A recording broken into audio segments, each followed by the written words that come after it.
Okay student, आज हम लोग नोमेनक्लेचर का सेकेंड लेक्चर देखेंगे। आपको पिछले क्लास में मैं यहाँ तक पढ़ाया था हाउ, और उसमें फर्स्ट रूल था how can be select parent chain. तो पेरेंट चेन क्या होता है? तो पेरेंट चेन में आपको मैं बताया था वैसा चेन जो लॉन्गेस्ट और कंटिन्यूअस हो। Longest continuous chain are called parent chain. और पेरेंट चेन तो इसी एग्जाम्पल को लेकर मैं एलाबोरेट कर रहा था, आपको समझा रहा था। तो देखिए इस एग्जाम्पल में मेरा ए सबसे लॉन्गेस्ट चेन है, तो ए मेरा हो जाएगा parent chain. And any group which is attach with parent chain are called substituent. तो इस पेरेंट चेन से अटैच है तो इसको हम लोग सब्स्टिट्यूएंट बोलते हैं। आगे की क्लास में आपको मैं ये भी स्पेशली पढ़ाऊंगा अल्काइल। अभी के लिए फॉर मोमेंट किसी भी अल्केन से removal of one hydrogen from an alkane produce alkyl. तो अल्केन से अगर वन हाइड्रोजन को रिमूव करते हैं तो जो रेस्ट पार्ट बचता है उसको अल्काइल बोलते हैं। तो देखिए यहाँ पे मेरा जो सब्स्टिट्यूएंट है वो कौन सा सब्स्टिट्यूएंट है? तो ये मेरा जो कंपाउंड है वो है ethane. Ethane is also alkane. Ethane से वन हाइड्रोजन अगर रिमूव करेंगे तो ये जो बचा हुआ पार्ट रहेगा it is called ethyl, just like alkane से अल्काइल। तो इथेन से इथाइल रहेगा। ओके, तो अब नेक्स्ट हो गया कि हम लोग तो ये समझ लिए कि how can be select the parent chain. Parent chain से जो अटैच रहेगा उसको बोलेंगे सब्स्टिट्यूएंट। और parent chain can be monosubstituted, it can be di substituted, it can be tri, tetra और पॉलीसब्स्टिट्यूटेड। तो सेकेंड रूल आता है नेमिंग में, जो सबसे इंपॉर्टेंट है वो है numbering of parent chain. How can B do the numbering of parent chain? तो देखिए नंबरिंग ऑफ पेरेंट चेन में सबसे पहले, और यहाँ पे आप लोग को इस बात का केयर करना है कि यहाँ पे अल्केन में मैं जितना भी रूल आपको बता रहा हूँ तो ऐसा नहीं कि सिर्फ अल्केन में काम में आएगा, ये आगे के कंपाउंड में भी आपको काम आता जाएगा। इसलिए यहाँ का 80% रूल्स आगे फॉरवर्ड हो जाएगा, वो वहाँ पे भी आपको काम में आते रहेगा। इस बात का केयर कीजिएगा। तो देखिए नंबरिंग ऑफ पेरेंट चेन में सबसे पहले हम लोग इसको डिवाइड कर रहे हैं mono substituted parent chain and di और ट्राई और पॉलीसब्स्टिट्यूटेड। तो पहले मोनो सब्स्टिट्यूटेड देखते हैं। तो अब एक मैं एग्जांपल ले रहा हूँ। तो इस एग्जांपल में ये मेरा हो गया 1 2 3 4 1 2 3 4 5 6 7 1 2 3 4 5 6। तो यहाँ इसका मतलब यहाँ से यहाँ तक मेरा लॉन्गेस्ट कंटिन्यूअस चेन है। और इस चेन से जो अटैच है ये मेरा रहेगा सब्स्टिट्यूएंट। और पेरेंट चेन पे जिस पोजीशन पे सब्स्टिट्यूएंट प्रेजेंट रहता है उसको बोलते हैं लोकेशन। और लोकेशन से एक टर्म आता है लोकेट नंबर। तो लोकेट नंबर, तो सबसे पहले देखिए कि जब आप once you decide the parent chain, एक बार आपने पेरेंट चेन फाइंड आउट कर लिया तो उसके बाद नंबरिंग करने का तरीका होता है कि पेरेंट चेन में टर्मिनल टू टर्मिनल जाना होता है। तो when we are moving from left to right, जब हम लोग लेफ्ट से राइट मूव कर रहे हैं, यहाँ देखिए 1 2 3, तो मेरा सब्स्टिट्यूएंट कार्बन नंबर 3 पे आया। When we are moving from right to left 1 2 3 4 5 पे आया। तो मोनो सब्स्टिट्यूटेड का रूल है कि numbering from that side are valid which is closer to the substituent. तो किस तरफ से आपका क्लोज हुआ? तो लेफ्ट टू राइट क्लोज है, तो इसको हम लोग सिलेक्ट करेंगे और इसको हम लोग रिजेक्ट कर रहे हैं। तो मोनो सब्स्टिट्यूटेड के लिए आपने नंबरिंग करने का बहुत आसान तरीका था, कुछ करना ही नहीं था। जस्ट आपको जिस टर्मिनल से आपका सब्स्टिट्यूएंट क्लोज रहेगा उसको सिलेक्ट करेंगे और दूसरे को रिजेक्ट कर देंगे। नेक्स्ट आइए,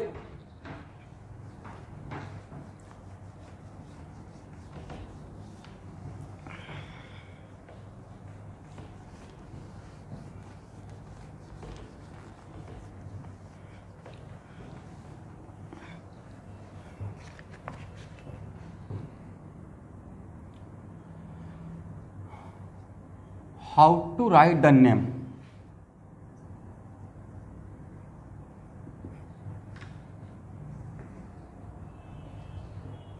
हम लोग नाम कैसे लिखेंगे मोनोसब्स्टिट्यूटेड के लिए? तो नाम लिखने का क्या तरीका होता है? First right the name of substituent,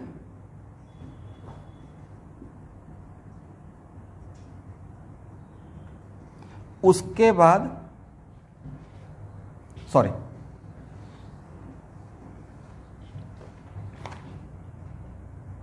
first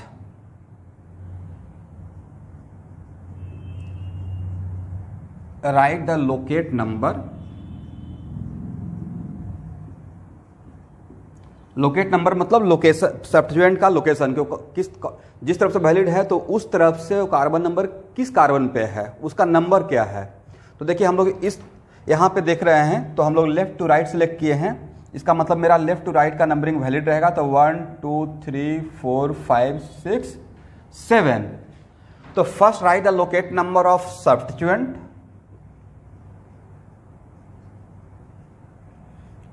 उसके बाद एक डैश देना है, ये है डैश। इसका मतलब नाम और नंबर के बीच में ऑलवेज हम लोग डैश यूज करेंगे, ये माइनस नहीं है, डैश है। Then write the name of substituent,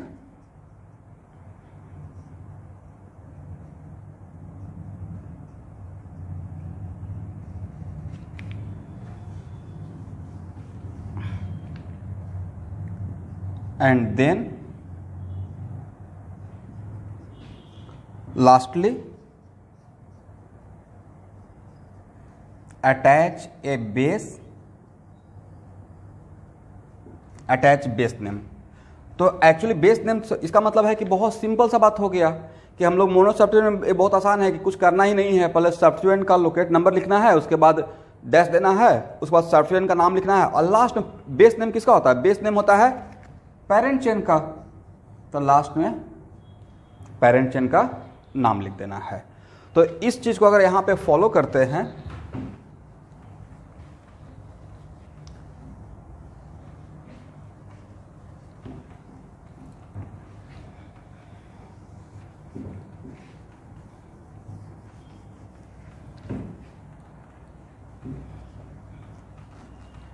देखिए, इसको अगर यहां पे फॉलो करते हैं तो नाम क्या हो जाएगा इसका?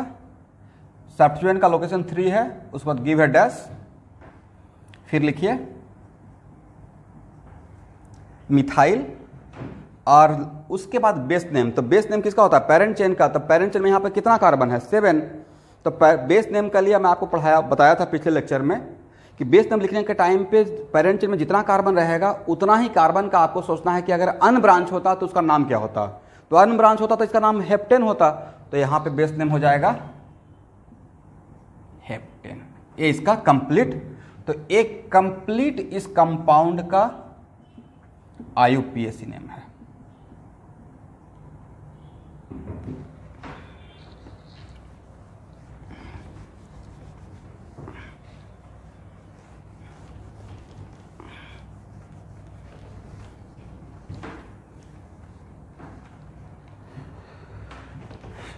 चलिए अब देखिए कुछ और एग्जांपल देखते हैं मोनो सब्स्टिट्यूट का।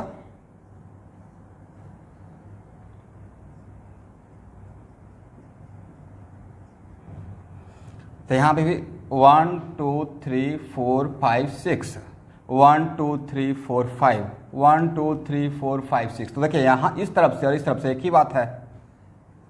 और इस एग्जांपल को देखिएगा, तो अब आपका सब्स्टिट्यूएंट यहाँ पे CH2CH3 है, तो इसका नाम हो जाएगा एज ए सब्स्टिट्यूएंट इथाइल।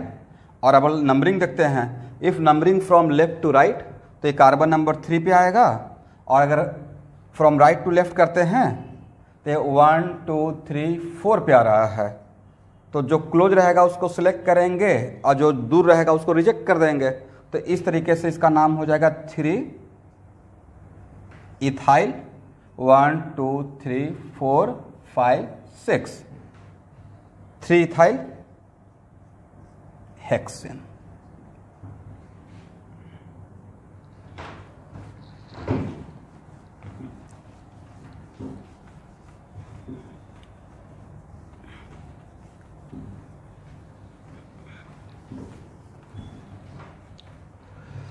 तो एक और एग्जांपल लेते हैं।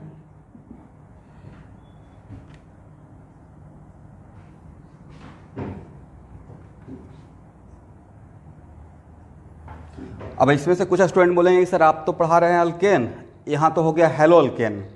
तो आपके लिए एक इंफॉर्मेशन देता हूं पहले। इन ऑर्गेनिक केमिस्ट्री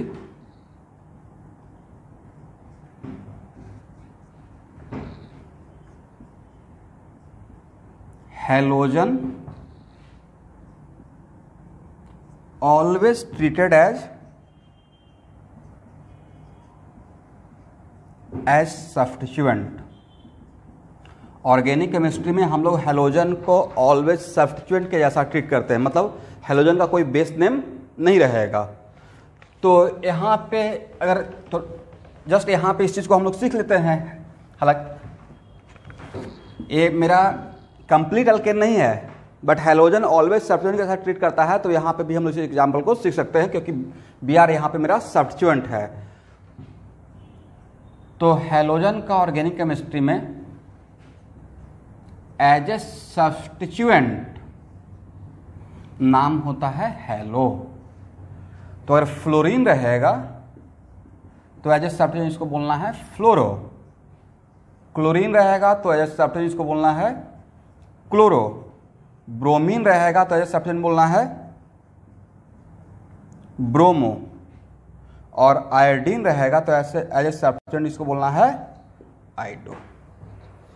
तो यहाँ पे अब नेक्स्ट देखते हैं कि नंबरिंग के लिए। तो इस एग्जांपल में अगर आते हैं तो when we are moving from left to right, arrow का मतलब देखिए इस डायरेक्शन का एरो का मतलब होता है कि मेरे कन्वेंशन को देखिएगा, इसका मतलब है मैं लेफ्ट से राइट जा रहा हूँ।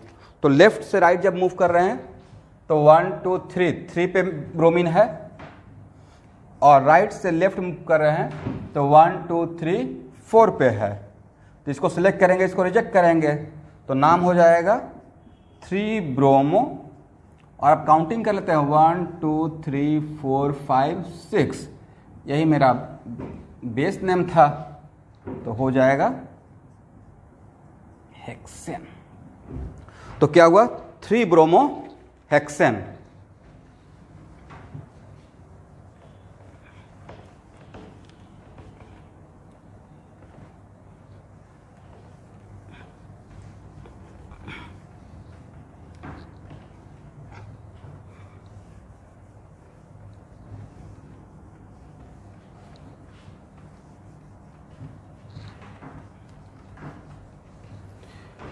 चलिए अब हम लोग नेक्स्ट आते हैं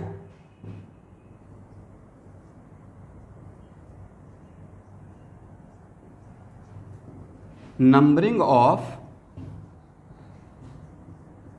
डाई और पॉली सब्स्टिट्यूटेड।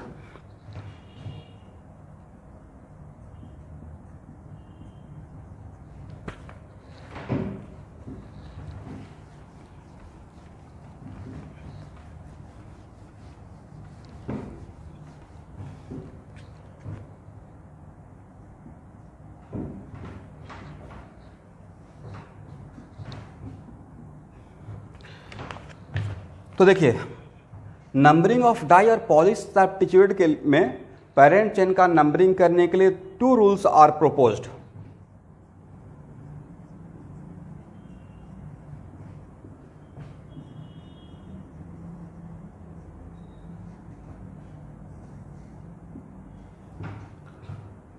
फर्स्ट है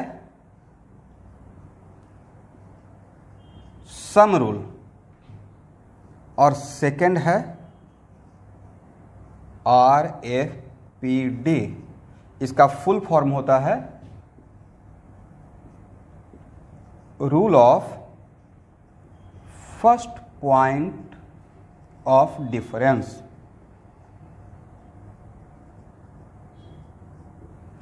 ओके, तो 2 रूल्स है। तो सबसे पहले हम लोग दोनों रूल को समझ लेते हैं कि दोनों रूल है एक्चुअली क्या। तो एक्चुअली सम रूल में बोला गया है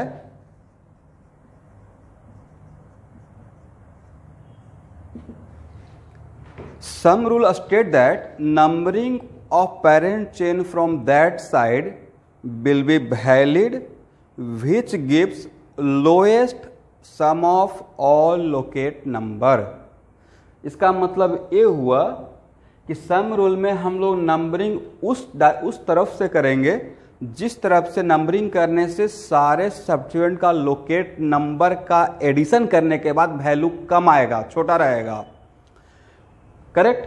फॉर एग्जाम्पल सपोज कीजिए कि अब इस डायरेक्शन से अगर नंबरिंग करते हैं और मान लेते हैं कि 3, 5, 6 आया, समथिंग लाइक दिस, और इस डायरेक्शन से अगर करते हैं 4, 6, 7 आया, और these are the locate numbers, मतलब सब्स्टिट्यूएंट का लोकेशन है, और अगर सम करते हैं तो इन तीनों का सम आपको समझाने के लिए मैं ले रहा हूं, तो इन तीनों का सम कितना हुआ 8 + 6 हाउ मच 14, और इसका सम कितना हो जाएगा 17, तो ये वैलिड होगा और ये वैलिड नहीं रहेगा। तो अब समझ में आ रहा है कि इसका मतलब, फिर से मैं एक बार बोल देता हूं, सम रूल का मतलब होता है कि हम लोग पेरेंट चेन का नंबरिंग उस डायरेक्शन से करेंगे जिस डायरेक्शन से नंबरिंग करने से ऑल लोकेट नंबर को ऐड करने के बाद वैल्यू कम होगा। और आपको समझाने के लिए मैं हाइपोथेटिकल एग्जांपल लिया कि मान लेते हैं कि मेरा कोई पेरेंट चेन रहा होगा जिसमें 3 सब्स्टिट्यूएंट है और 3 सब्स्टिट्यूएंट का location when we are moving from left to right, तो ये सब्स्टिट्यूएंट का लोकेशन है 3, 5, 6, और जब when we are moving from right to left of parent chain तो तब इसका लोकेशन है 4, 6, 7, और जब इसको ऐड करते हैं तो 14 आया, 17 आया, तो ये लोएस्ट वैल्यू है तो इसको सिलेक्ट करेंगे, इसको रिजेक्ट करेंगे। तो ये हो गया सम रूल का मतलब। इसको मैं बहुत सारा एग्जाम्पल से मैं आपको समझाऊंगा। अब आप समझिए कि what the meaning of RFPD। तो RFPD का फुल फॉर्म होता है rule of first point of difference.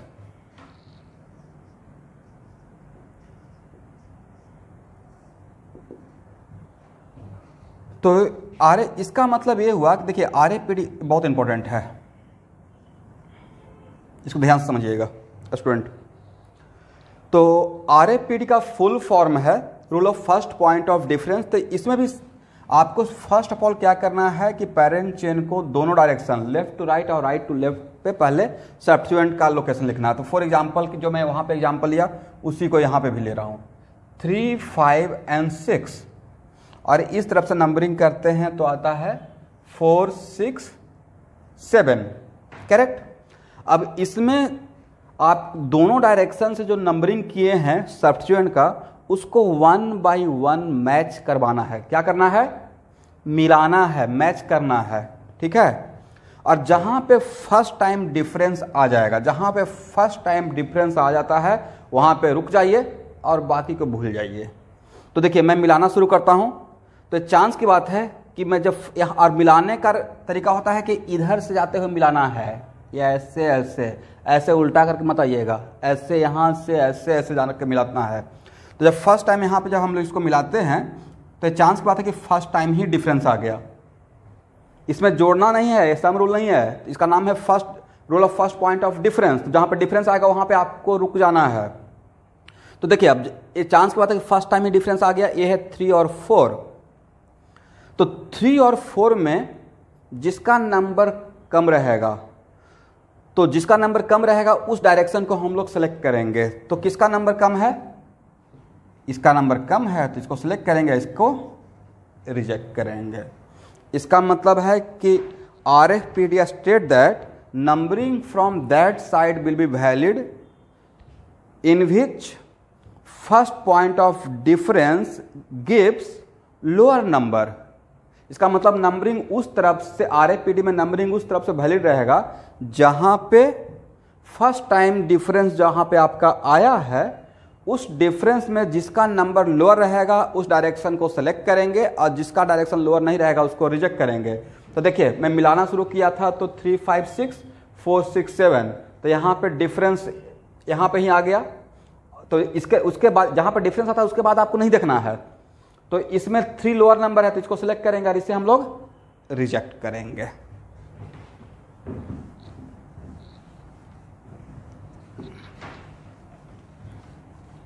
और ऑलरेडी मैं जो भी पढ़ा रहा हूं उसको आपको PDF भी दिया हूं, तो वहां पे सारा चीज लिखा हुआ है। इसलिए हम लोग वीडियो क्लास में कोशिश करेंगे कि कम से कम चीज़ों को यहाँ पे लिखें, क्योंकि ऑलरेडी आप उसको लिख चुके हैं। तो देखिए, आपको समझाने के लिए मैं एक एग्जांपल ले रहा हूं।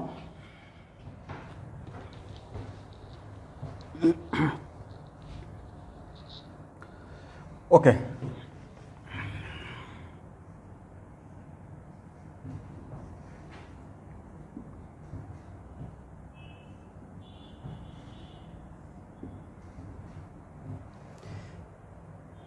अब यहां देखिएगा कि अगर आप इस तरफ से नंबरिंग करते हैं तो इस तरफ से अगर नंबरिंग किए हैं तो कितना, और आप सब, लेकिन नंबरिंग करने से पहले आपको सेलेक्ट द पेरेंट चेन, तो obviously this one is the parent chain,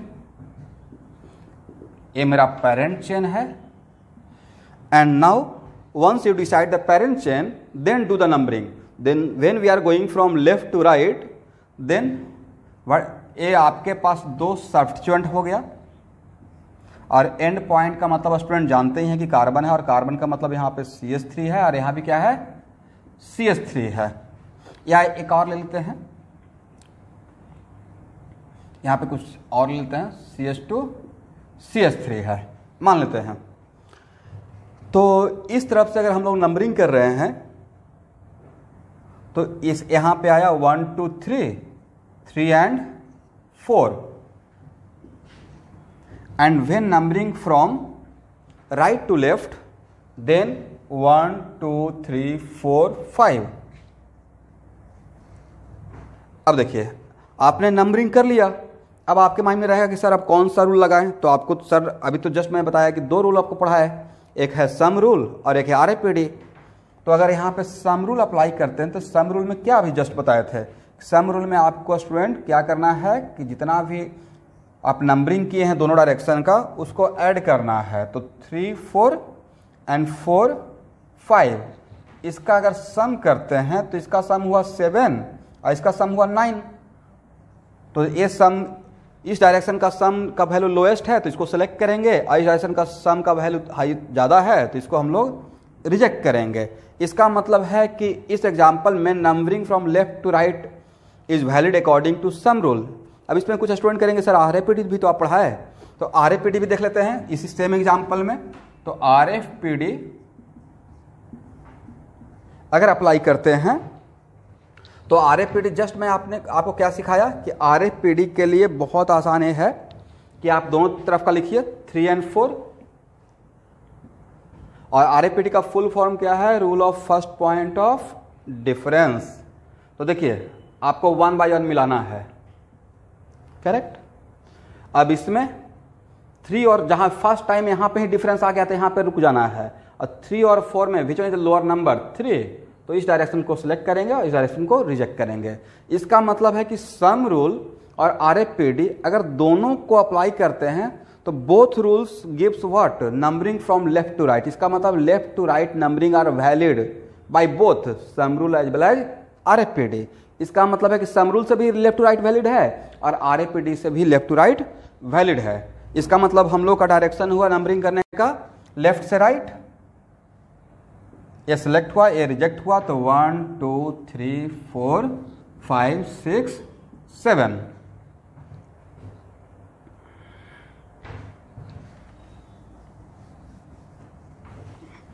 अभी इसका हम लोग नाम नहीं लिख रहे हैं, नाम लिखेंगे, बहुत सारा इस पर प्रैक्टिस करेंगे, बहुत सारा एग्जाम्पल लेंगे, डोंट वरी। पहले हम लोग एक सर्टेन रूल्स देख लेते हैं। नॉमेनक्लेचर में ही मैं कम से कम तो बोर्ड पे आपको मोर देन 200 एग्जाम्पल ले लूँगा, इतना यहाँ पे ही प्रैक्टिस हो जाएगा। और उसके बाद जो भी आपको असाइनमेंट भेजेंगे PDF बनाकर, वो करते रहिए। जब तक लॉकडाउन है तब तक हम लोग ऑनलाइन से भी इस तरीके से सिस्टमैटिक काम करेंगे। बाकी लोग को तब मुझे पता नहीं है कैसे ऑनलाइन का मतलब होता है, बट मेरे अकॉर्डिंग ऑनलाइन का मतलब होता है कि ठीक ऑनलाइन पे में भी बच्चे घर पर भी रह के अगर इस तरीके से सिस्टमैटिक वे में जाएं तो उनको ये फील नहीं हो कि हाँ क्लास में नहीं है। दैट्स वाई सबसे पहले जो PDF भेजते हैं उसको बहुत सीरियसली होकर आप पहले उसको लिख लीजिएगा, और ये मत बैठ कीजिएगा सर कहाँ तक पढ़ा रहे हैं। आप लिख के रेडी रहिए, आपको ऑटोमेटिक पता चलते रहेगा कि मैं कहाँ तक जा रहा हूँ, और उसमें उसको फॉलो कीजिए। अगर मैं जो दिया, अगर 25 पेज का PDF अगर भेजे हैं अभी टोटल, तो आप 25 पेज तक लिख के रेडी रहिए, और उसमें आप मिलाते रहिए कि सर कहाँ तक आए हैं, और उसको मैं यहाँ पे पढ़ाते हुए आगे बढ़ते रहूँगा। तो आपको दो काम हो गया ना। एक तो आपने PDF जब लिख रहे थे, लेक्चर नोट बना रहे थे, तो 60% समझ में आ गया, और बाकी जो 40% आपका डाउट रहा हो यहाँ पे क्लियर हो गया।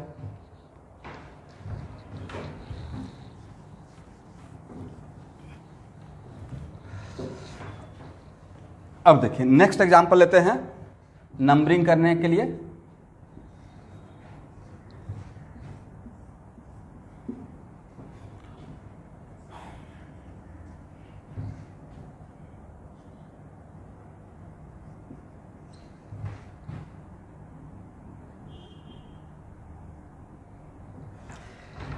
चलिए,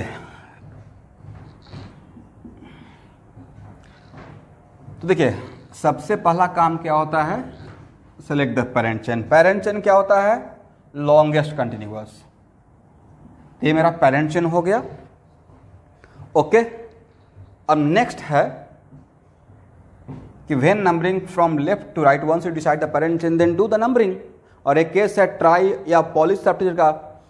तो यहाँ पे जब लेफ्ट से राइट जा रहे हैं तो आपका सब्स्टिट्यूएंट आया 2 पे, 1 2 3 पे, 4 5 6 7 8 पे।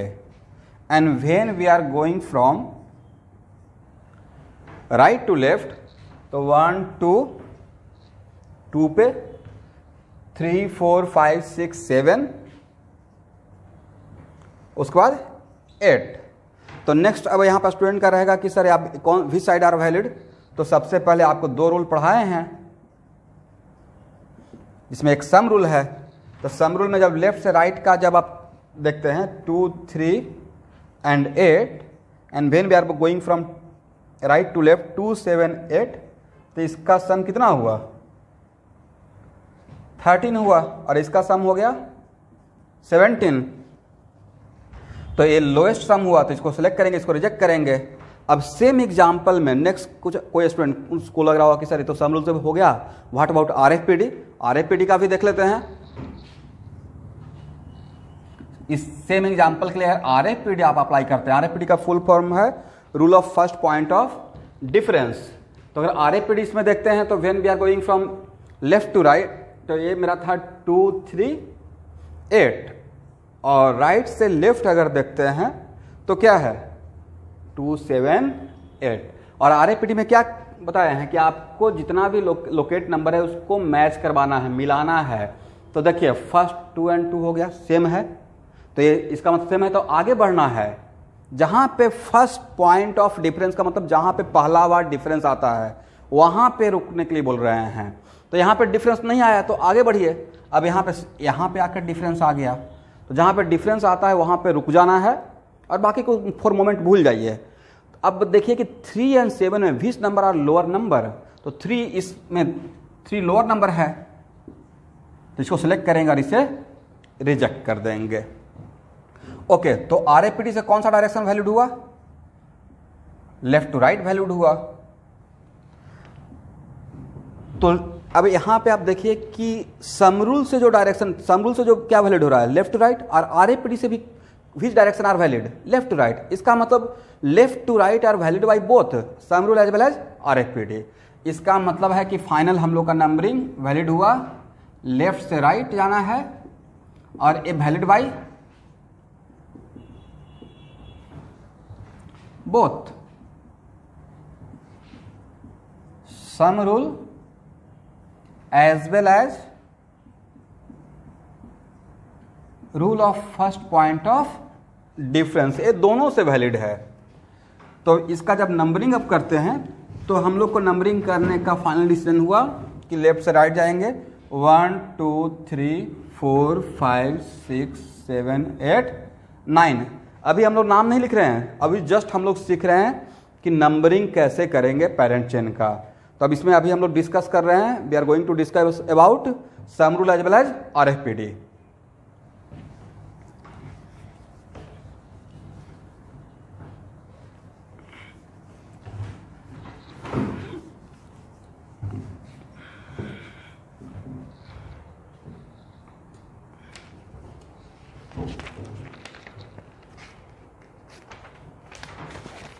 अब देखिए नेक्स्ट एग्जाम्पल लिखते हैं।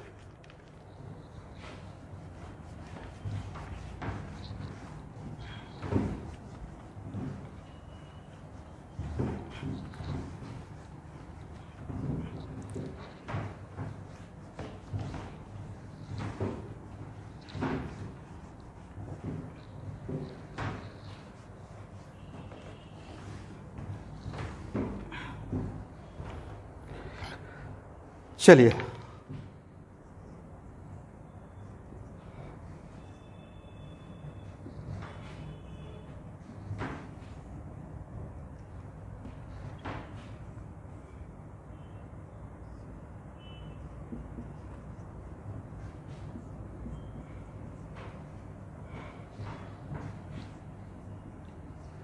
देखिए एक एग्जाम्पल ले रहे हैं, ये इंपॉर्टेंट एग्जाम्पल है, इसको ध्यान से देखिएगा। Concentrate on this example. Okay, तो इस एग्जाम्पल में जब हम लोग नंबरिंग करते हैं when we are going from left to right, तो मेरा लोकेशन है 2 1 2 3 4 5 6 and 7, and when we are going from right to left तब है लोकेशन 3 1 2 3 4 5 6 7 8। और आप ऐसा सपोज कीजिए कि आपको, देखिए स्कूल वगैरह में क्या होता है कि टीचर जनरली सम रूल पढ़ा कर छोड़ देते हैं, तो मान लेते हैं कि मैं भी सिर्फ आपको सम रूल पढ़ा कर छोड़ देता और आपको ऐसा एग्जाम्पल मिल जाता। और इस एग्जाम्पल में जब आप सम करते हैं लेफ्ट से राइट का, तो सम हुआ 15, और जब इस राइट टू लेफ्ट का भी सम करते हैं तब भी इसका सम हो गया 15। तो यहाँ इस एग्जाम्पल में तो स्टूडेंट विल गेटिंग कंफ्यूज्ड कि अब तो क्या करें। यहाँ तो सम रूल में तो सर पढ़ा रहे थे कि जिस डायरेक्शन से सम करेंगे उस डायरेक्शन से अगर सम लोएस्ट रहेगा तो उसको हम लोग सेलेक्ट करेंगे। यहाँ तो सम इक्वल हो गया, अब यहाँ पे सम इक्वल होगा, इसका मतलब यहाँ पे सम रूल फेल कर गया। इस एग्जाम्पल में, इसलिए मैंने इसको 2 स्टार दिया हूँ। ये एग्जाम्पल में मैं दिखा रहा हूँ कि इस एग्जाम्पल में फेलुअर ऑफ सम रूल, यहाँ पे सम रूल का लिमिटेशन हो गया, मतलब यहाँ पे सम रूल काम नहीं करेगा। लेकिन अब देखते हैं, और नंबरिंग करने का आपके पास 2 रूल था, sum rule as well as RFPD। तो RFPD देखते हैं। तो RFPD में बताए थे कि लेफ्ट से राइट और राइट से लेफ्ट का पहले नंबर आपको लिखना है 2 6 7 3 4 8, पहले नंबर लिख देना है। और नंबर लिखने के बाद आपको बोले थे 1 by 1 मैच करना है, जहाँ पे डिफरेंस आएगा वहाँ पे आपको रुकना है। तो देखिए फर्स्ट टाइम यहाँ पे ही डिफरेंस आ गया, और उस डिफरेंस में ये 2 है ये 3 है, जहाँ पे डिफरेंस फर्स्ट टाइम डिफरेंस मिलता है वहाँ पे स्टूडेंट रुक जाना है। मैं बार बार आपको बोल रहा हूँ, वहाँ पे ये रूल अप्लाई करने का तरीका है कि आप ऐसे मिलाते चलिए, मैच करवाइए, और जहाँ पे आपको डिफरेंस नज़र आता है वहाँ पे आपको रुकना है। तो यहाँ फर्स्ट टाइम ही डिफरेंस आ गया, ये है 2, ये है 3, 2 and 3 में which one is the lower number, 2 lower number है, तो इस डायरेक्शन को सिलेक्ट करेंगे, इसको रिजेक्ट करेंगे। इसका मतलब है कि यहाँ पे नंबरिंग आप जब कर रहे हैं तो सम रूल के अकॉर्डिंग तो नंबरिंग नहीं हुआ, this is the failure of sum rule, but किसके अकॉर्डिंग नंबरिंग वैलिड है, तो RFPD के अकॉर्डिंग नंबरिंग यहाँ पे वैलिड है। इसका मतलब है कि विच रूल आर सुपीरियर, तो यहाँ पे RFPD are superior with respect to sum rule, यानी कि RFPD सम रूल से सुपीरियर है। तो मेरा स्टूडेंट से एडवाइस है कि आज के बाद सम रूल का सफ़र यहाँ तक ही, जस्ट सम, तो नेक्स्ट क्वेश्चन के साथ सम रूल का सफ़र यहाँ तक ही था, तो पढ़ाया क्यों, तो मैं इसलिए पढ़ाया क्योंकि स्कूल वगैरह में पढ़ाया जाता है। तो सम रूल, बस सम रूल को पूछेगा तो हाँ बेसिक बात जानना चाहिए कि हाँ सम रूल क्या है, आपको नॉलेज में रहना चाहिए था। बट इसके बाद नेक्स्ट जहाँ भी हम लोग नॉमेनक्लेचर का काम करेंगे तो सम रूल अप्लाई नहीं करेंगे हम लोग। अब किसको लेके चलेंगे, RFPD को। यही मेरे लिए नंबरिंग के लिए बेस्ट रहेगा और यही ब्रह्मास्त्र रहेगा। इसका मतलब it is better to practice with RFPD only, sum rule को यहाँ के बाद भूल जाइए। तो हम लोग सम रूल को ही आगे लेके चलेंगे। इसका मतलब in this example in this example failure of sum rule.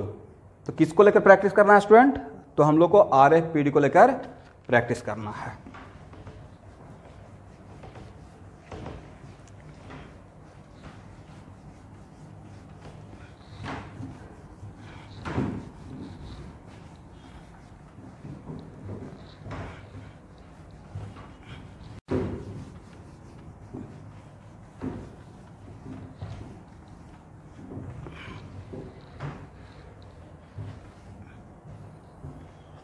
चलिए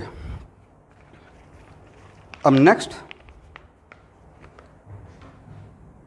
हम लोग एक्चुअली देख क्या रहे थे? हम लोग देख रहे थे rules for naming of di और पॉलिश सब्स्टिट्यूट। उसमें पहला था मतलब ब्रांच अल्केन का हम लोग देख रहे थे। तो उसमें फर्स्ट था select the parent chain, second था नंबरिंग ऑफ पेरेंट चेन, और जैसे नंबरिंग ऑफ पेरेंट चेन आया तो वहाँ पे हम लोग दो चीज़ पढ़े, सम रूल पढ़े एज वेल एज RFPD पढ़े।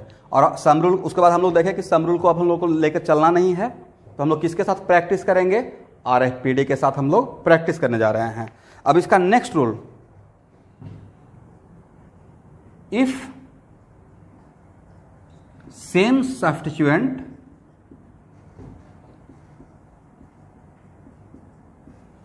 are present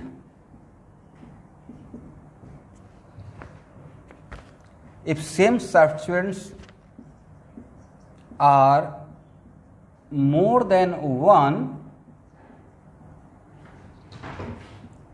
in parent chain, then for each then before that substituent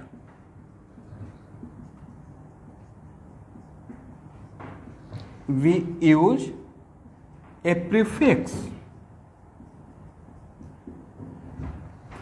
हम लोग अगर सेम सब्स्टिट्यूएंट पेरेंट चेन में same like methyl, parent chain में मिथाइल अगर एक से ज़्यादा एक बार अपेयर हो रहा है, like 2 times 3 times 4 times appear हो रहा है, तो उस सब्स्टिट्यूएंट के आगे हम लोग एक प्रीफिक्स यूज करेंगे, और वो प्रीफिक्स होगा कि how many number of times that substituent appear in the parent chain. For example अगर सेम सब्स्टिट्यूएंट 2 टाइम्स आता है तो उसके लिए उस सब्स्टिट्यूएंट के आगे आज के बाद हम लोग डाई लगाएंगे। अगर 3 टाइम्स आता है तो उसके आगे ट्राई लगाना है। फॉर एग्जांपल कि अगर मिथाइल 2 बार आ गया तो मिथाइल 2 बार नहीं लिखना है, डाई मिथाइल लिख देना है। अगर मिथाइल 3 टाइम्स आ गया सेम पेरेंट चेन में तो उसको लिखना है ट्राई मिथाइल। अगर 4 टाइम्स आता है, अब ये नहीं बोलिए सर 1 टाइम आएगा तो मोनोमिथाइल, 1 के लिए नहीं लिखना रहता है। अगर 4 टाइम्स है तो इसके लिए यूज करेंगे टेट्रा। 5 टाइम्स अगर आ गया 5 टाइम्स तो उसके लिए पेंटा। 6 टाइम्स आ गया तो उसके लिए यूज करते हैं हेक्सा। 7 टाइम्स आ गया तो उसके लिए यूज करते हैं हेप्टा। 8 टाइम्स आ जाएगा तो उसके लिए यूज करते हैं ऑक्टा। 9 टाइम्स आ गया तो उसके लिए यूज करेंगे नोना।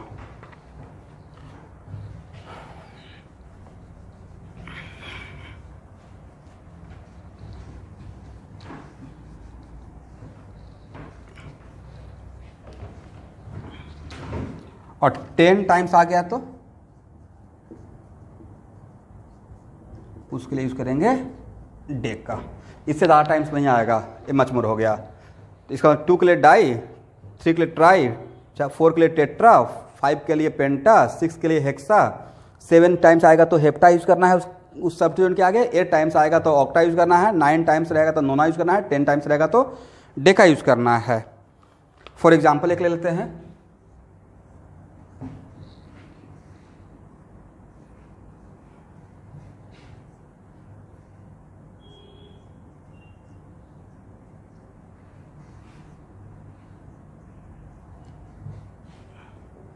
चलिए इसे एग्जाम्पल से समझने की कोशिश करते हैं। पहले आप लोग एक बार इसको अगर नोट डाउन करने की कोशिश करेंगे तो देख लीजिए कि मैं क्या लिखा हूं। चलिए now come to the point. इस एग्जाम्पल में देख रहे हैं कि फर्स्ट, तो सबसे पहले आपको क्या करना होता है, first of all select the parent chain. सबसे पहले हम लोग को पेरेंट चेन को सिलेक्ट करना है। तो आपको ऑलरेडी पढ़ा चुके हैं कि how can be select the parent chain. Parent chain select करने के बाद सेकेंड काम क्या होता है, do the numbering and decide from which side numbering are valid. किसका नंबरिंग, सब्स्टिट्यूएंट का। किस में, पेरेंट चेन में।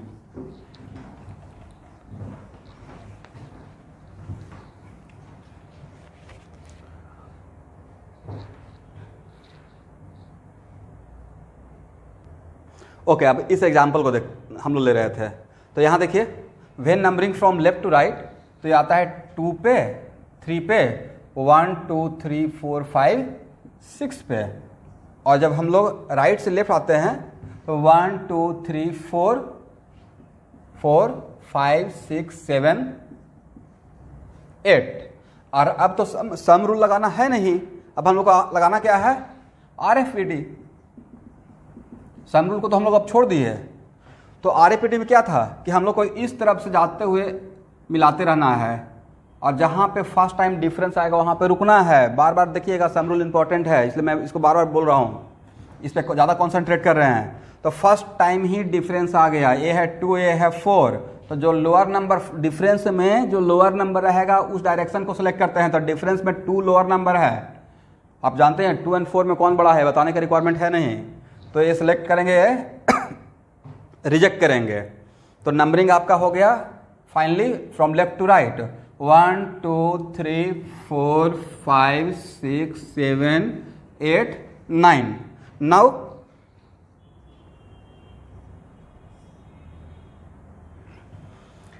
अब चलिए, तो methyl actually all substituents are same, all are methyl. तो अभी जस्ट यही पढ़ा रहे थे कि if same substituents are present, if same substituents are more than 1 in the parent chain, then उस सब्स्टिट्यूएंट के आगे हम लोग एक प्रीफिक्स लगाएंगे, और वो प्रीफिक्स क्या बताएगा कि how number of times substituent are present in the parent chain. लेकिन ऑलवेज रिमेंबर, सब्स्टिट्यूएंट का नाम लिखने से पहले उसका लोकेट नंबर लिखना है। तो सब्स्टिट्यूएंट का मिथाइल का लोकेशन कहाँ कहाँ पे है, 2 3 एंड 6। तो आपको लिखना है 2 3 एंड 6, और 2 नंबर के बीच में कॉमा देते हैं। क्या देते हैं, कॉमा देते हैं नंबर के बीच में, और नंबर और नाम के बीच में क्या देते हैं, डैश। तो गिव है डैश। अब मिथाइल कितना टाइम्स आया, 3 टाइम्स। तो क्या लिखेंगे, tri. Tri stand for what, 3 times आ रहा है, वो बता रहा है। तो 2 3 6 ट्राई मिथाइल। नाउ लास्ट में लिखना है पेरेंट चेन का नाम। स्टूडेंट लोग इस बात को ऑलवेज याद रखिएगा, पेरेंट चेन के नाम को ही मैं बार बोलता हूँ बेस नेम। अगर कहीं भी बोला कि what the base name of this compound, इसका मतलब पूरे कंपाउंड का नाम नहीं पूछ रहे हैं, उस पेरेंट चेन का नाम पूछ रहे हैं। तो इसका बेस नेम क्या हो जाएगा, नोनेन। तो 2 3 6 ट्राई मिथाइल, और लास्ट में अटैच करना है बेस नेम, नोनेन। तो इस कंपाउंड का नाम हो गया 2 3 6 ट्राई मिथाइल नोनेन। अब एक और एक रूल लेते हैं, नेक्स्ट रूल। जितना भी रूल पढ़ा रहे हैं आप लोग को, इसमें 80% रूल आप लोग को आगे भी यूज होगा। ऐसा नहीं करना है कि ओके सर तो ये पढ़ा दिए, अभी यहाँ पे अल्केन में पढ़ाए हैं तो अल्केन में पढ़ के उसको भूल गए। ये आपको जहाँ तक चलेगा पूरे। और देखिए बहुत सारे स्टूडेंट पूछते हैं नोमेनक्लेचर क्यों पढ़ रहे हैं, तो ये सोचिए कि हम लोग का नाम, जैसे ऐसे कोई बोलेगा कि अच्छा वो ऐसा लड़का, कैसा लड़का, तो ऐसे तो कुछ तो नाम होना पड़ेगा। तो दैट्स वाई नोमेनक्लेचर में सबसे पहले हम लोग क्या करते हैं, पूरे ऑर्गेनिक कंपाउंड का, जितना भी ऑर्गेनिक कंपाउंड है उसका नाम को हम लोग जानते हैं। सपोज कि एग्जाम में कोई प्रॉब्लम आ गया और उसमें लिखा रहेगा ओके 3 पेंटानॉन समथिंग लाइक दैट, तो पेंटानॉन बोल रहे हैं तो पेंटानॉन है क्या, वो अगर आपको पता ही नहीं रहेगा तो आगे का प्रॉब्लम सॉल्व कैसे करेंगे। दैट्स वाई नेमिंग इंपॉर्टेंट है। और lastly nomenclature is also the part of syllabus. कुछ नहीं तो अगर इस पर क्वेश्चन तो आता ही है, और इसमें नेम सोचिए तो कि नाम लिखने का 4 मार्क्स मिल जाता है। तो सबसे इजीएस्ट वे है, लेकिन इसमें आपको सर्टेन मेहनत भी करना पड़ेगा और जो बिगनर है उनको तो अच्छे से इसको समझना पड़ेगा। नेक्स्ट रूल है if more than 1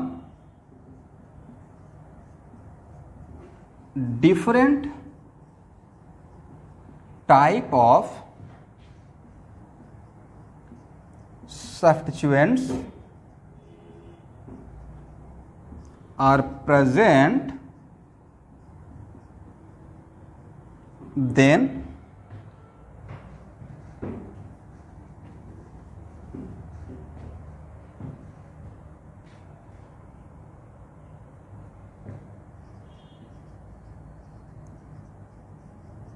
arranged the substituent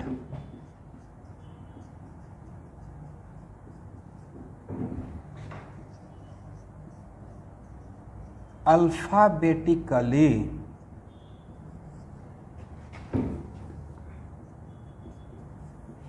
इसका मतलब ये है कि अगर सेम पेरेंट चेन में एक से ज़्यादा डिफरेंट टाइप का अगर सब्स्टिट्यूएंट रहेगा तो उस सब्स्टिट्यूएंट को सबसे पहले सब्स्टिट्यूएंट का नाम ही लिखना रहता है।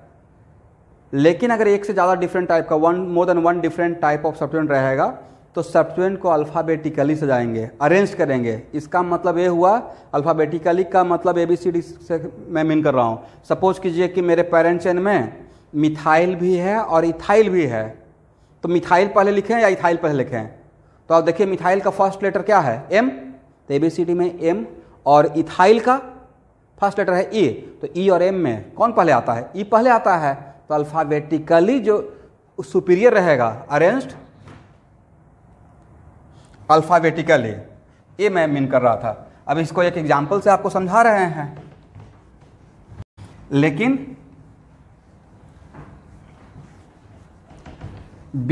अब यहां से फिर से मैं आपको एक बार समझा देता हूं। If more than 1 different type of substituents are present, then arrange the substituent alphabetically and before each substituent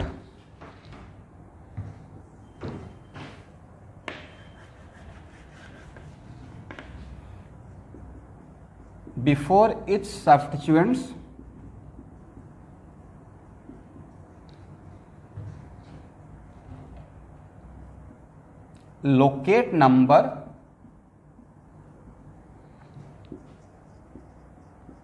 must be indicated।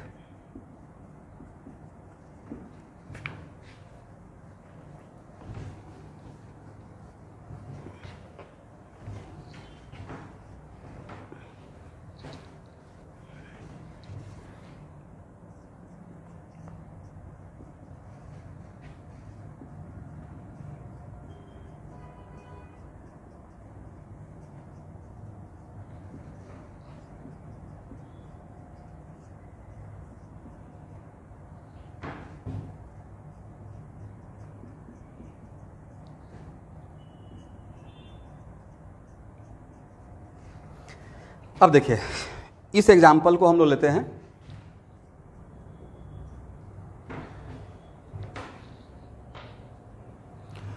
तो इस एग्जाम्पल में फर्स्ट क्या करना है? फर्स्ट डिसाइड करना है पेरेंट चेन। तो which one is the parent chain?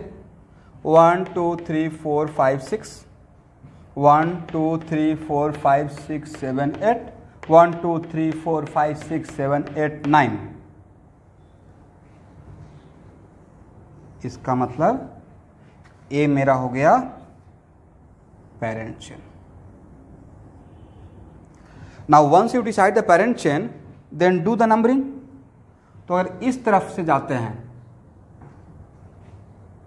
Okay, तो 1 2 3 4 5 6 7 5 7, और when we are going from here to here मतलब इस तरफ से अगर आते हैं, क्योंकि पेरेंट चेन का दो ही टर्मिनल है, एक टर्मिनल ए है, एक टर्मिनल ए है, तो आपको टर्मिनल से terminal, once you decide the parent chain, then we are going from terminal to terminal, then 1 2 3 4 5 6। और आपको लगाना क्या है, आपको अप्लाई करना है RFPD, rule of first point of first time में डिफरेंस आ गया। अब आप खुद देख लीजिए कि 3 और 4 में 3 लोअर नंबर है, तो हम लोग इस डायरेक्शन के नंबरिंग को अप्लाई करेंगे। 1 2 3 4 5 6 7 8 9। और जब आप once you decide the numbering, तब हम लोग इसका नाम राइट द नेम। तो नाम लिखने के लिए आपको देखना है कि इसमें एक्चुअल में how many substituents are present. तो यहाँ पे मैं देख रहा हूँ कि मेरा 3 सब्स्टिट्यूएंट्स है। अब 3 सब्स्टिट्यूएंट्स में 2 मिथाइल है और 1 इथाइल है। तो नेक्स्ट क्वेश्चन है कि पहले किसे लिखें। तो मैं जस्ट अभी बताया था कि इथाइल और मिथाइल में जब डिसाइड करना है तो अल्फाबेटिकली अरेंज करेंगे। तो इथाइल और मिथाइल में इथाइल पहले लिखेंगे। तो इथाइल का लोकेशन क्या है, 6, और नाम का पहला लेटर कैपिटल में 6 इथाइल, और उसके बाद 3 and 5, और 3 and 5, इसका मतलब मिथाइल 2 बार आया है तो 2 टाइम्स आएगा, तो उसके लिए क्या लिखेंगे, डाई मिथाइल। तो यहां से यहां तक जो आपने काम किया वो एक्चुअली आपने क्या काम किया, आपने अभी तक सब्स्टिट्यूएंट का नाम लिखा। लास्ट में क्या अटैच करना होता है, लास्ट में अटैच करेंगे पेरेंट चेन का नाम। पेरेंट चेन का नाम क्या है, नोनेन। तो नाम क्या हो गया, 6 इथाइल 3 5 डाइमिथाइल नोनेन। अब देखिए यहाँ पे मैं बाकी बैच में जब पढ़ाते रहता हूँ ना, तो कुछ स्टूडेंट बोलते हैं कि सर अभी तो आपने पढ़ाया है कि मोर देन 1 सब्स्टिट्यूएंट रहेगा तो अल्फ़ाबेटिकली अरेंज करना है। तो अल्फ़ाबेटिकली तो डाई है स्टार्टिंग फ्रॉम डी, अरे है ई, तो इसको तो पहले आना चाहिए था, इसको बाद में आना चाहिए था। ये सभी क्वेश्चन मेरे पास आते रहता है और आना भी चाहिए स्टूडेंट को। अगर किसी भी पॉइंट पे कंफ्यूजन होता है तो मेरा आंसर ये है कि डाई एक्चुअली मिथाइल का नाम नहीं है। डाई क्या इंडिकेट करता है कि मिथाइल 2 टाइम्स आया है, इसका मतलब है कि डाई ट्राई टेट्रा, इन सब these are not counted for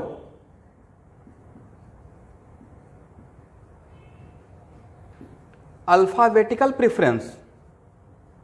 इसको हम लोग अल्फाबेटिकल प्रेफरेंस के लिए कि कौन सुपीरियर है अल्फाबेटिकली, एबीसीडी में पहले कौन आए, इसके लिए हम लोग डाई ट्राई टेट्रा इन सबको काउंट नहीं करेंगे। करेक्ट। इसका मतलब di tri tetra only indicate what, कि how many number of times that substituent present in the parent chain, और कुछ नहीं है। दैट्स वाई हम लोग डाई, यहाँ पे मैं इसको अल्फाबेटिकली मैं डाई को नहीं ले रहा हूँ, एक्चुअली मैं मिथाइल का लेटर को पकड़ रहा हूँ। तो मिथाइल का first letter starting with M, तो इसका करेक्ट नाम क्या हो गया, 6 इथाइल 3 5 डाइमिथाइल नोनेन। तो आज का लेक्चर नोमेनक्लेचर का यहाँ पे ही स्टॉप करते हैं, इसका नेक्स्ट यहाँ से ही मैं शुरू करूँगा। Thank you student.